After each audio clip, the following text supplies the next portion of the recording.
Biggest festive offer आ गया है सिर्फ इलेक्ट्रॉनिक स्मार्ट में।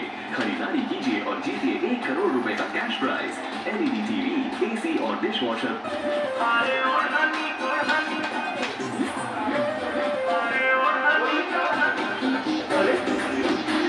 अरे कहाँ से आवता लोगों?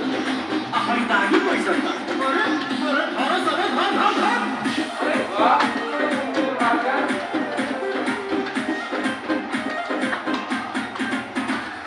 काहे पीछे पाया पाया हमारे कमर पाया माथा को खिया लाना दूध से खचल पाया।